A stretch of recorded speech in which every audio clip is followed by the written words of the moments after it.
শীতের সকালে এরকম গরম ধোয়া ওঠা এক বাটি ক্ষীর কার কার চাই বলুন তো। আসসালামু আলাইকুম অ্যান্ড হ্যালো এভরিওয়ান।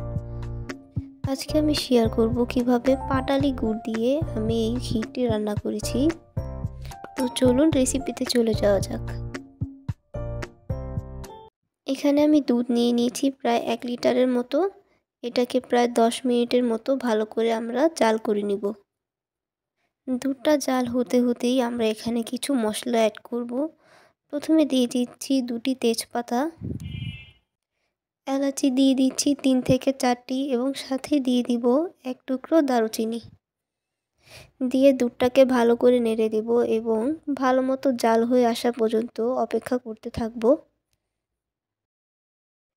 তারপর এখানে পোলার চাল দিয়ে দিব 1 মুঠের মতো। চালটাকে আমি আগেই ভালো করে ধুয়ে একটু ভিজিয়ে নিয়েছি।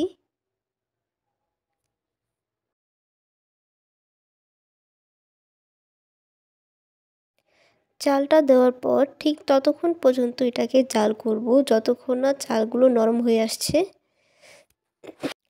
এখানে আমি চেক করে নিচ্ছি চালটা কতটুকু গলেছে। এখানে ধরা বাঁধা নির্দিষ্ট কোনো নিয়ম নেই। এটাকে ঠিক ততক্ষণই রান্না করব যতক্ষণ না চালগুলো ভালো করে নরম হয়ে আসছে।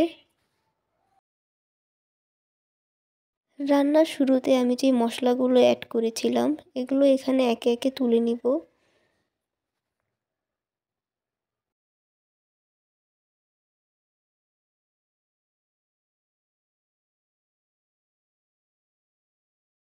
তারপর আমি এখানে দিয়ে দিচ্ছি জাল করে রাখা পাটালি গুড় প্রায় 1 কাপের মতো। এই রান্নার বিশেষত্ব হচ্ছে এখানে আমরা কোনো ধরনের সুগার ইউজ করব না। এটা শুধু গুড় দিয়ে রান্না করা হবে। গুড়টাকে ভালো করে নেড়েচেড়ে মিশিয়ে দিচ্ছি। আপনারা এখানে নিজেদের পছন্দ মতো গুড়ের পরিমাণ বাড়িয়ে কমিয়ে নেবেন। যারা বেশি মিষ্টি খেতে পছন্দ করেন তারা বেশি করে গুড় অ্যাড করতে পারেন। পরবর্তীতে আমি এখানে আরও 1/2 কাপের মতো গুড় অ্যাড করেছি, কারণ আমার কাছে মিষ্টির পরিমাণটা একটু কম মনে হচ্ছিল। গুড়টাকে ভালো করে মিশিয়ে নিচ্ছি ঘন হয়ে আসার আগ পর্যন্ত।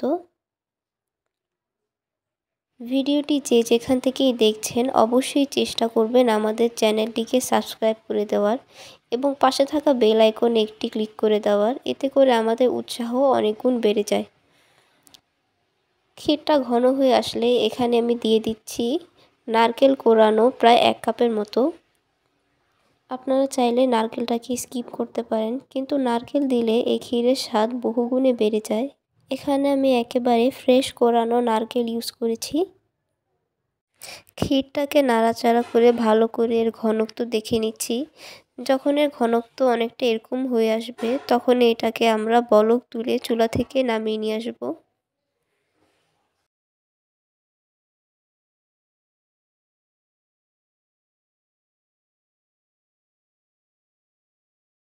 তৈরি হয়ে গেল মজাদার স্বাদের পাটালি গুড়ের ক্ষীর। আপনারা অবশ্যই রেসিপিটি বাড়িতে ট্রাই করবেন এবং আমাদেরকে অবশ্যই জানাবেন রেসিপিটি আপনাদের কাছে কেমন লেগেছে। রান্নাটি যে যেখান থেকেই দেখছেন অবশ্যই আমাদের চ্যানেলটিকে সাবস্ক্রাইব করে দিবেন। আর হ্যাঁ, লাইক এবং শেয়ার করতে কিন্তু অবশ্যই ভুলবেন না। এখানে আমি কিছু কাঠবাদাম ও কিশমিশ দিয়ে এটিকে পরিবেশন করে নিচ্ছি। তো আজ এই পর্যন্তই, দেখা হচ্ছে পরের কোনো নেক্সট ভিডিওতে। সে পর্যন্ত ভালো থাকবেন সবাই। আল্লাহ হাফেজ।